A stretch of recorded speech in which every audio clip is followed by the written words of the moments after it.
నమస్తే, welcome to NH TV and Nationalist hub. నేను రఘునందన్. తిరుపతి లడ్డు వివాదం కొనసాగుతూనే ఉంది. అది భక్తుల మనోభావాల విషయాన్ని పరిగణలోకి తీసుకుంటే ఇప్పటికే ఎంతో బాధపడుతూ ఉన్నారు. మరోవైపు దీనిపై సమాజంలో విభిన్న వర్గాల పెద్దలందరూ కూడా రియాక్ట్ అవుతూ ఉన్నారు. ఏమిటి తిరుపతి లడ్డు విషయంలో ఇంత అపచారం జరగటం ఏమిటి? ఇది ఎటు దారి తీస్తుంది? ఈ పాపం ఎవరిది అంటూ ఇప్పుడు పెద్ద చర్చే కొనసాగుతోంది. నిజానికి ఇటు ప్రభుత్వం, మాజీ ప్రభుత్వం మధ్య ఒక పెద్ద గొడవే సాగుతోంది ఏపీలో అని చెప్పుకోవాలి. ఇక మరోవైపు ఈ లడ్డు నాణ్యత విషయంలో ఎవరెవరు ఏమంటున్నారనే విషయాల్లో మన ఎన్హెచ్ టీవీ నేషనలిస్ట్ హబ్ కూడా మీకు వారి రియాక్షన్స్ అందిస్తోంది. మరోవైపు ఈరోజు ఈ వీడియోలో మనం మాట్లాడుకుందాం. శ్రీనివాసానంద సరస్వతి వారు ఉన్నారు, ఏపీ సాధు పరిషత్ అధ్యక్షులు. వారిని అడిగి తెలుసుకుందాం. వారు కూడా తిరుపతిలోనే ఉంటారు. ప్రస్తుతం జరుగుతున్న ఈ లడ్డు వివాదం ఏమిటి, అసలు నిజంగా ఎటువంటి నాణ్యతతోటి, నిజానికి శాస్త్ర ప్రకారం తిరుమల లడ్డూని మనము తయారు చేసుకోవడం జరుగుతుంది. ఆ వెంకటేశ్వర స్వామికి సమర్పించడం, ఆ తర్వాత దాన్ని ప్రసాదంగా మనం స్వీకరించడం జరుగుతుంది. సో కొంచెం ప్రసాదం మనకు దొరికినా కళ్ళకద్దుకొని స్వయంగా ఆ వెంకటేశ్వర స్వామి మనకిచ్చాడు అన్నట్టుగా మనం ఆ ప్రసాదాన్ని స్వీకరిస్తాం. ఆ వెంకటేశ్వర స్వామి అనుగ్రహం మనం పొందామన్న భావనలో మనం జీవితాన్ని గడుపుతూ ఉంటాం. అట్లాంటిది ఈరోజు లడ్డు ఈ నాణ్యత కోల్పోయిందనే విషయం వినేసరికే మనకు చాలా బాధగా అనిపిస్తోంది. నిజానికి ఎక్కడా కొదవలేదు. ఆ వెంకన్న లడ్డు విషయంలో కాదు, అసలు టీటీడీ విషయంలో ఎక్కడా డబ్బుకు కొదవే లేనప్పుడు ఎందుకు ఈ విధంగా ఈ నాణ్యత విషయంలో కాంప్రమైజ్ అయ్యారు? ఎందుకు ఈ అపచారం చేశారు? అసలు ఏమిటి దీని పరిణామాలు ఏ విధంగా ఉంటాయి? ఇవన్నీ మనం వారితో మాట్లాడదాం. శ్రీనివాసానంద సరస్వతి వారు ఉన్నారు. స్వామి నమస్కారం. స్వామి నమస్తే అండి, రఘునందన్ గారు. స్వామి, లడ్డు విషయంలో దాదాపు 2 రోజుల నుంచి కూడా మనం చూస్తున్న విభిన్న వర్గాల వారు రియాక్ట్ అవుతూ ఉన్నారు ఈ విషయంలో. సో మీ స్పందన ఏమిటి తిరుపతి లడ్డు విషయంలో ఈ విధంగా జరగడం? దీనిపై మీ స్పందన? నమో వెంకటేశాయ.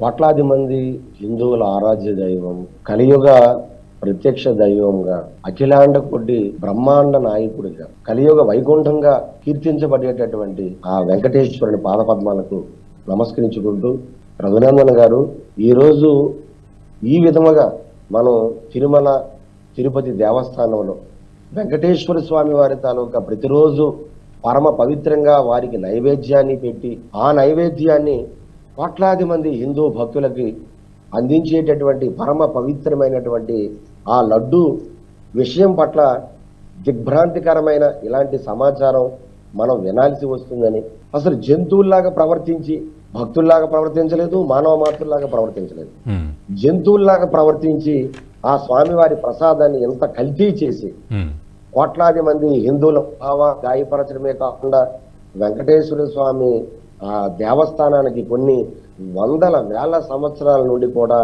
లేనటువంటి అపచారాన్ని మూటగట్టి ఈరోజు అందరం కూడా తలదించుకునేటటువంటి స్థితికి దిగజార్చారు వైసీపీ పాలనలో. ఒకసారి రఘునందన్ గారు, మనం బయట నెయ్యి, ఒక మంచి నెయ్యి కొందామంటేనే ఈరోజు 580 రూపాయలకి సుమారుగా అటు ఇటుగా మనకు లభిస్తున్నది.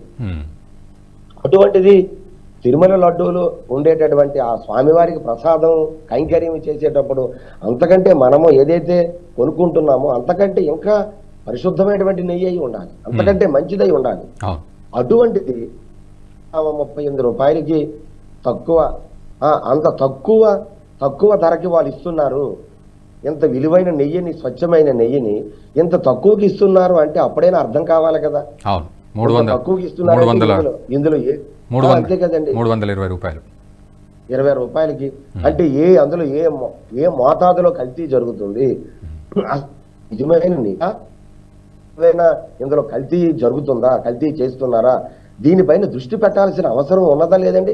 టీటీడీ బోర్డు అప్పుడు చైర్మన్లకు కానీ రాష్ట్ర ప్రభుత్వానికి కానీ గుడ్డి దారిలో గుడ్డిగా వెళ్ళిపోయి, అంటే మాకు ఎలా చేసినా పర్వాలేదు, వీళ్ళ కమిషన్లకి కక్కుర్తిపడి వీళ్ళ నచ్చిన వాళ్ళకి కాంట్రాక్ట్లు కట్టబట్టేసి, అంతకుముందు మంచి ఏదైతే డైరీ నందిని నెయ్యి వాడేవారో అలాంటివన్నిటికీ కూడా వారు పక్కన పెట్టేసి, ఆ కనీసం వాళ్ళు ఆర్డర్ చేసేటటువంటి కొన్ని సంస్థలు అయితే బీఫ్ వ్యాపారాన్ని, పశువు మాంస వ్యాపారాన్ని చేస్తున్న సంస్థలు కూడా ఉన్నాయి.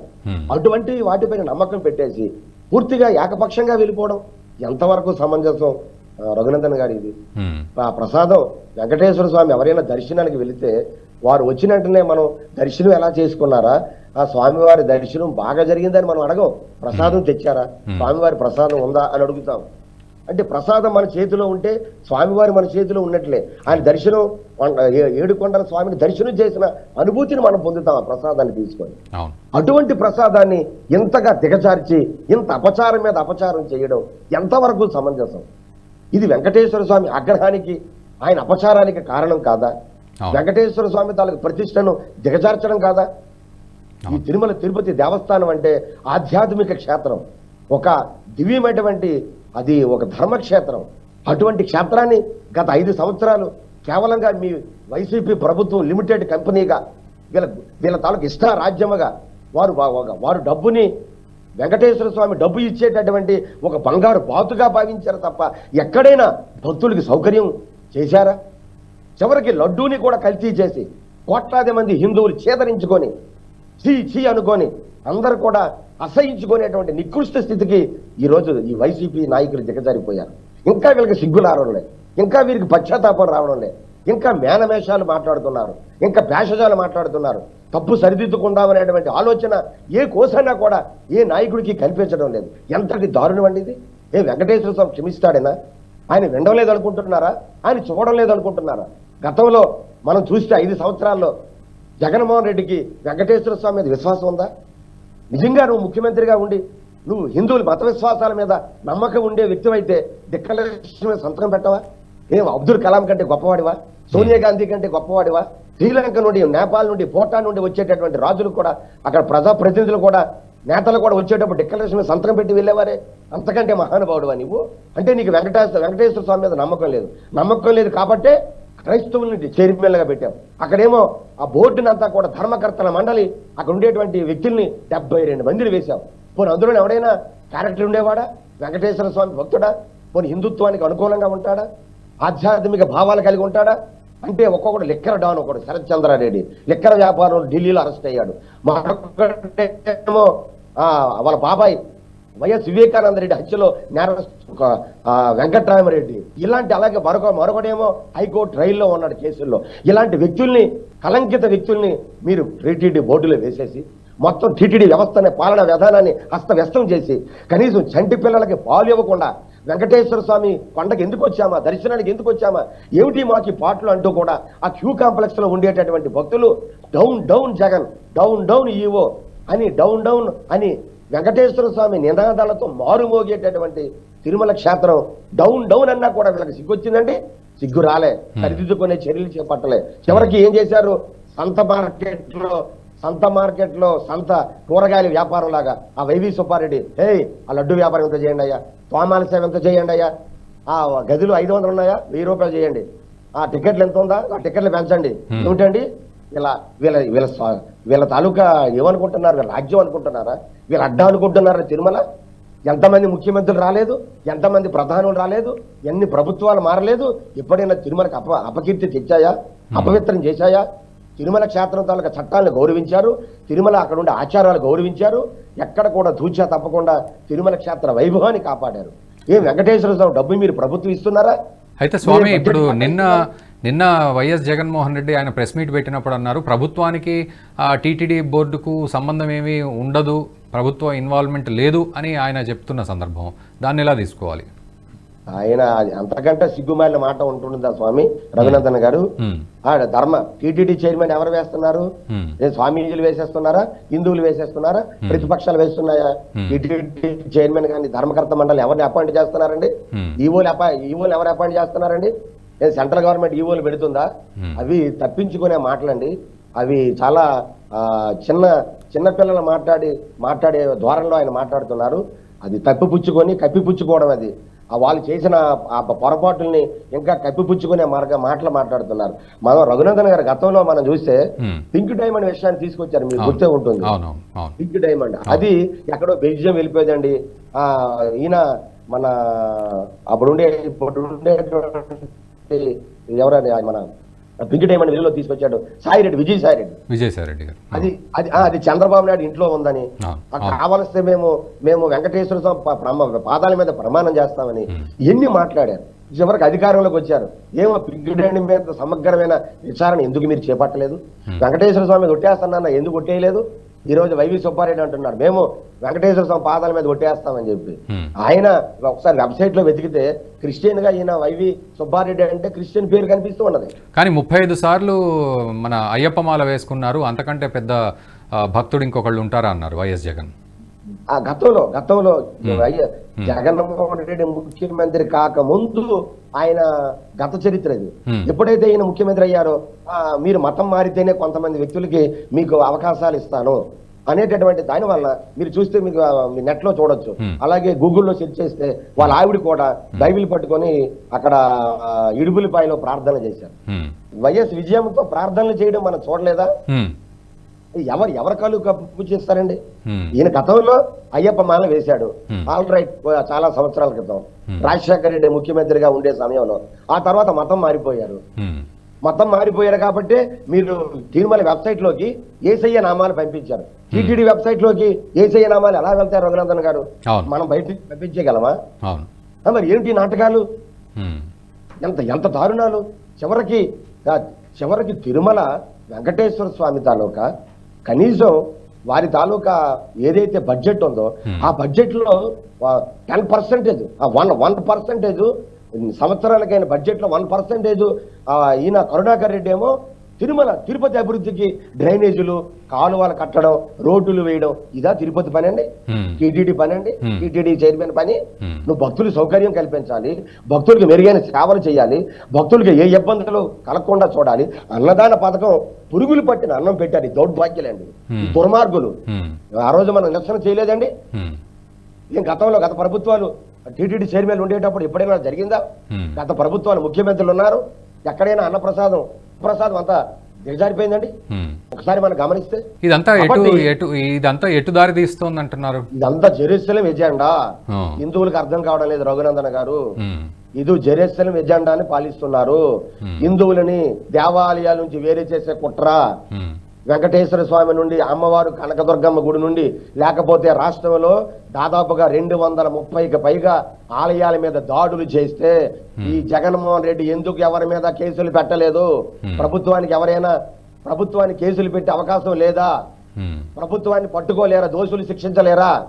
ఈ సందర్భంగా మనం అడుగుతున్నాం. చెప్పాలండి, ఒక్కరినైనా పట్టుకున్నారా? రామతీర్థాల్లో రాముడి శిరస్సు ఖండించారు రఘునందన్ గారు. ఎంత దారుణం అండి! ఈ దోషులు పట్టుకున్నారా? విజయవాడలో అమ్మవారి వెండి సింహాలను మాయం చేశారు, ఎవరినైనా శిక్షించారా? అంతర్వేదిలో రథం దగ్ధం చేశారు. పిఠాపురంలో 28 ఆలయాల్లో ఒకే రాత్రి దాడి చేసి మొత్తం విగ్రహాలు ఛిద్రం చేశారు. ఎక్కడైనా దోషులు శిక్షించారా? మొత్తం రాష్ట్రంలో ఎన్ని ఒక దేవాలయంలో మలం పూశారు రాజమండ్రిలో. ఆ పూజారులకు దన్నారు, అర్చకుల మీద దాడులు చేశారు, యజ్ఞోపవేతాలు తెంపేశారు. ఎవరినైనా అరెస్ట్ చేశారు? ఏమిటండి హిందువుల మనోభావాలు తాకపోవడం, హిందువులు విశ్వాసాలని మొత్తం కించపరచడం, తద్వారా క్రైస్తవ ఎజెండాని రాష్ట్రంలో పాలించి నెమ్మదిగా హిందుత్వాన్ని మంటగలిపి క్రైస్తవ సామ్రాజ్యాన్ని విస్తరిస్తూ హిందువుల్ని కన్వర్ట్ చేయడం. స్వామి, మరి ఇప్పుడు పరిష్కారం ఏమిటి దీనికి? ఇప్పుడున్న పరిస్థితికి అంటే అంతా చర్చ జరుగుతోంది కానీ మరి దీనికి ఈ అపచారం అంటే జరిగిన అపచారానికి ఒక పరిష్కారం ఏదైనా ఉంటుందా శాస్త్ర సమ్మతంగా? లేకపోతే ఎట్లా దీన్ని మళ్ళీ ప్రక్షాళన చేసుకోవాలి? ఈరోజు విశ్వ హిందూ పరిషత్ సాధు సంతులతో ఈరోజు రాష్ట్ర వ్యాప్తంగా 108 నామాలు వెంకటేశ్వర స్వామి నామాలని ఈ అపచారం జరిగినందుకు, ఈ తప్పు జరిగినందుకు మమ్మల్ని మన్నించండి, ఈ దుర్మార్గులు చేసిన అపచారాలు మా మీద ఆగ్రహాన్ని ఇవ్వకండి. ఈ రోజు చాలా మంది అంటున్నారు, మన స్వామీజీలే, స్వామి తిరుమలలో జరిగిన అపచారం వల్లనే ఒకేసారి రాష్ట్రంలో వరదలు సృష్టించబడ్డాయి. తిరుమలలో జరిగిన అపచారం వల్లనే ఈ రోజు మనం ఆ అపచారానికి దండన ఫేస్ చేయాల్సి వచ్చింది, ఎదుర్కోవాల్సి వచ్చిందని చాలా మంది నాతో స్వామీజీలు మాట్లాడారు. కాబట్టి ఈ రోజు ప్రతి సాయంత్రం ఈ రోజు 6 గంటలకి ప్రతి ఇంటిలో కూడా వెంకటేశ్వర స్వామి నామాలు చదవాలని, ఒక దీపం స్వామిని ప్రార్థిస్తూ క్షమించమని, అపచారానికి క్షమించమని కోరుతూ స్వామివారిని వేడుకోవాలని ఈరోజు మొత్తం రాష్ట్ర వ్యాప్తంగా పిలిపి ఇవ్వడం జరిగింది. అలాగే మరి తిరుమలలో కూడా మరి స్వామివారికి కొన్ని శుద్ధి కార్యక్రమాలు, సంప్రోక్షణ కార్యక్రమాలు చేయాలని ఆగమశాస్త్ర పండితులందరూ కూడా కోరుతున్నారు. స్వామి, ఇప్పుడున్న ప్రభుత్వానికి మీరు ఏదైనా సూచన చేస్తారా? అంటే ప్రభుత్వ పరంగా తర్వాత టీటీడీ బోర్డు పరంగా ఎటువంటి ప్రక్షాళన చేయాల్సిన పరిస్థితి ఉందనేది. టీటీడీ బోర్డులో సచ్చీలుని, మంచి వాళ్ళని, ఆధ్యాత్మిక చింతన పరులు ప్రతి పార్టీలో కూడా మంచి వాళ్ళు, ధార్మికులు ఉంటారండి రఘునందన్ గారు. వారికి పెద్దపీట వేయండి. ఆ తర్వాత మరికొంతమందికి మీ రాజకీయ ఎవరైతే ప్రముఖులు ఉంటారో, ఎవరైతే మీరు చేసుకుంటారో వారిని భర్తీ చేసుకోండి. దానితో పాటుగా ఆధ్యాత్మికంగా కొన్ని సంస్థలు నడిపేటటువంటి పెద్దలు, ఆధ్యాత్మిక సంస్థలకి నాయకులు కానీ, సాధు సంతులు కానీ, మీకు నచ్చిన వాళ్ళని కనీసం ఒకరైనా ఇద్దరినైనా ప్రతి దేవస్థానం బోర్డులో పెట్టండి. అలాగ సమపాలనలో చేయడం వలన అక్కడ నిర్ణయాలు కానీ, అక్కడ దేవస్థాన నిర్ణయాలు, ప్రతి చర్యలు చాలా పవిత్రంగా ఉంటాయి, చాలా ధార్మికంగా ఉంటాయి. అక్కడ ఉండేటటువంటి ఆలయం ప్రాశస్యం, ఆ ఆలయం తాలూకు ఔన్నత్యాన్ని పెంచేటటువంటి చర్యలు వారు చేపడతారు. తద్వారా ఇటువంటి సమస్యలు, చర్చలు ఉండవు, అపచారాలు జరగవు. అలాగే మేము కోరేది ఏంటంటే ప్రభుత్వానికి కూడా రాష్ట్రంలో కోట్లాది మంది ఈ కల్తీ నెయ్యి, రకరకాల జంతువుల తాలూకా కొవ్వుని వాడడం వలన అపచారం జరిగింది కాబట్టి వెంటనే ఒక శాంతి యజ్ఞం కూడా ప్రభుత్వం చేపట్టాలి. దేవాదాయ ధర్మాదాయ శాఖ వాళ్ళు తిరుమలలోనే ఒక శాంతి యజ్ఞాన్ని చేయాలి. ఎప్పుడైనా అపచారం జరిగితే దాని నివృత్తికి ఒక శాంతి యజ్ఞం మనం చేసుకుంటాం, క్షమించమని. ఆ వెంకటేశ్వర స్వామికి శాంతి యజ్ఞం కూడా నిర్వహించాలి. అలాగే రానున్న రోజుల్లో ప్రతి హిందువు కూడా చైతన్యవంతం కావాలి. ఈ విషయాల్ని చాలా గమనించాలి. ప్రతిదీ రాజకీయం అని చెప్పేసి ఈ జగన్మోహన్ రెడ్డి అంటే దేవుడి కోసం మాట్లాడితే రాజకీయం చేస్తున్నారు, తప్పులు ఎత్తి చూస్తే రాజకీయం చేస్తున్నారు, దేవాలయ భూములు మింగేశారంటే రాజకీయం చేస్తున్నారు. ఎంతటి దారుణం అంటే అచ్యుతానందగిరి స్వామి చిత్తూరు ఆశ్రమంలో దాదాపు 10 ఎకరాల భూమి కోట్ల విలువ ఉంటే రాత్రి చంపేశారండి వైసీపీ ఈ గోండాలందరూ కూడా. ఇది నిజం కాదా? అచ్యుతానందగిరి స్వామిని చంపేలేదా? ఆ కేసు ఏమైంది చెప్పమనండి, ఏమైందండి? ఎంత దారుణాలు జరిగాయండి 5 ఏళ్లలో. అయినా వీళ్ళకి ఆ వెంకటేశ్వర స్వామి చంప కొట్టి శంకరగిరి మాన్యాలకి పంపించాడు. అయినా సిగ్గొచ్చిందండి వీళ్ళకి. తప్పు సరిదిద్దుకుందాం, ఎవరి వల్ల జరిగిందో మేము సరిదిద్దుకుంటాం, మాకు అవకాశం ఇవ్వండి అనే మాట ఎవరి నోటి వెంబడైనా వస్తుందా? ఎంత అహంకారంగా, ఎంత నిర్లజ్జగా వ్యవహరిస్తున్నారు. వీళ్ళకి బుద్ధి రావడం లేదు. కాబట్టి ప్రతి ఒక్కరు కూడా ఈ విషయాన్ని గమనించాలి. తిరుమల తిరుపతి క్షేత్ర వైభవాన్ని ఇనుమడించేటటువంటి చర్యలు చంద్రబాబు నాయుడు గారు, కూటమి నాయకులు చేపట్టాలని ఈ సందర్భంగా మరీ కోరుతూ ధార్మిక పరిషత్తుని పటిష్టం చేయాలి.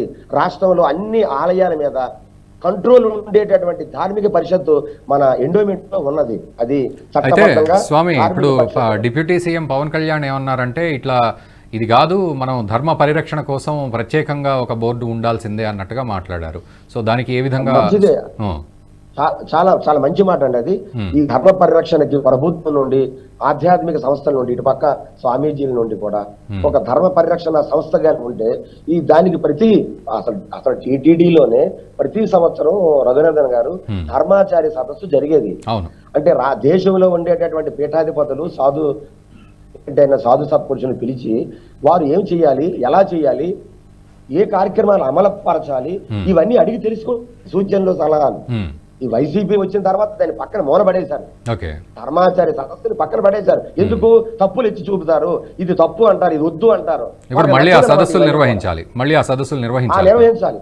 ప్రభుత్వ ధర్మాచార్య సదస్సు ప్రతి సంవత్సరం జరిగేది. అన్ని ప్రభుత్వాలు కూడా గత 50 ఏళ్ల నుండి నిర్వహిస్తూనే ఉన్నారు ఈ సదస్సులు. కాబట్టి మళ్ళీ నిర్ణయాలు చక్కగా వాటి చూసుకోవాలి. కార్యక్రమాల సదస్సులన్నీ కూడా ఈ విధముగా చక్కగా సమన్వయంతో వెళ్ళగలిగితే అటు సాధు సంతులు, ఇటు ధార్మిక క్షేత్రాలు, అలాగే ఒక పక్క ప్రభుత్వం, స్వచ్ఛంద సంస్థలు ధార్మికంగా అందరూ ఒక సమన్వయంతో పనిచేస్తే తప్పనిసరిగా మనం హిందుత్వాన్ని, హిందూ దేవాలయాల్ని మరింత ఆ ప్రతిష్టని మనం ఇనుబడింపజేయొచ్చు. ఇలాంటి దుర్మార్గులు, ఇలాంటి దుశ్చర్యలు చేపట్టే వారికి గట్టి గుణపాఠం కూడా చెప్పి హిందూ సమాజం వెలివేయవచ్చు. వెలివేయాలి ఇలాంటి వాళ్ళని, దేవుడితో ఆట్లాడిన వాళ్ళని, మనోభావాలతో ఆట్లాడిన వాళ్ళని, సెంటిమెంట్స్ ని దెబ్బకొట్టిన వాడిని వెలివేసేయాలి సమాజం. అలాంటి చర్యలు చేపడితే తప్ప ఇటువంటి వాళ్ళకి బుద్ధి రాదండి. రఘునందన్ గారు పటిష్టమైన చర్యలు చేపట్టాలి, దోషుల్ని కఠినంగా శిక్షించాలి. ప్రభుత్వంలో జగన్మోహన్ రెడ్డితో సహా ఈ అపచారం చేసినందుకు వదలకూడదండి. ఈ రోజు వదిలితే రేపు భవిష్యత్తులో ఎలాంటి దురాఘాతాలు జరిగే అవకాశం ఉంటుంది. కఠినమైన చర్యలు చేపట్టి ప్రజా కోర్టులో నిలబెట్టి శిక్షలు వేయాలని ఈ సందర్భంగా హిందూ మనోభావాల్ని సుస్థిర ప్రతిష్ఠ చేయడానికి ప్రభుత్వం కఠిన నిర్ణయాలు తీసుకోవాలని, ఈ లడ్డూ కల్తీ పట్ల ఎట్టి పరిస్థితులు ఉపేక్ష చేయకూడదని మేము మరీ ప్రభుత్వాన్ని కోరుతూ ఉన్నాం స్వామి. ధన్యవాదాలు శ్రీనివాసానంద సరస్వతి స్వామి వారు, ధన్యవాదాలు. సో చాలా ఆవేదన కనబడింది మీరు మాట్లాడే మాటల్లో. ఎందుకంటే మనం ఈ రచ్చ ఏదైతే జరిగిందో, ఈ తిరుపతి లడ్డు విషయంలో ఎటువంటి కల్తీ జరిగిందనే కనీసం మనం ఆ మాట అనాలన్నా బాధపడే పరిస్థితి కనబడుతోంది. సో వారన్నట్లుగా ప్రజలు కూడా దీని విషయంలో ఆలోచించాలి, ప్రభుత్వం కూడా దీని విషయంలో ఆలోచించాలి. తప్పు చేసిన వారికి కఠినమైన శిక్ష పడాల్సిందే, దేవుడితో ఆటలు ఆడుకున్న వాళ్లకు కఠినమైన శిక్ష పడాల్సిందే అంటున్నారు వారు. మరోవైపు అటు ప్రజలు ప్రభుత్వము కలిసి ప్రభుత్వమే బాధ్యత తీసుకొని ఈ అపచారానికి సంబంధించిన పరిహారంగా అక్కడ శాంతి యజ్ఞం చేయాలి అనేది కూడా వారు ప్రభుత్వానికి సూచిస్తున్నారు. మరోవైపు ధర్మ పరిరక్షణ కోసం ప్రత్యేకంగా కూడా ఒక ధార్మిక పరిషత్ ఏదైతే ఉందో, మరోవైపు ఒక ఇండిపెండెంట్ బాడీగా ఉండాలి. ప్రభుత్వం యొక్క పెద్దలు నాయకుల ఇన్వాల్వ్మెంట్ లేకుండా ఈ ధర్మాన్ని దేవాలయాల్ని రక్షించడానికి అనేది కూడా వారు సూచన చేస్తున్నారు. చూద్దాం దీనికి సంబంధించి ప్రభుత్వం కూడా ఎటువంటి స్పందన ఉంటుంది ప్రభుత్వం వైపు నుంచి. మరోవైపు స్వామీజీ చెప్పిన మాటల్ని ప్రజలు కూడా అర్థం చేసుకొని అడుగులు ముందుకు వేయాల్సిన పరిస్థితి. వీలైతే ఈ వీడియోని మీ మిత్రులకు కూడా షేర్ చేయండి. Thank you very much and comment కూడా చేయండి. ఈ వీడియో మీకు నచ్చినట్టయితే లైక్ చేయండి, 10 మందికి షేర్ చేయండి. అలాగే కామెంట్ల రూపంలో మీ అభిప్రాయాలను మాతో పంచుకోండి. Nationalist hub group of channels ను సబ్స్క్రైబ్ చేసుకుని తెలుగునాట జాతీయవాద జర్నలిజాన్ని ప్రోత్సహించండి. ఈ వీడియో కింద ఉన్న బెల్ ఐకాన్ పై క్లిక్ చేయడం మర్చిపోవద్దు.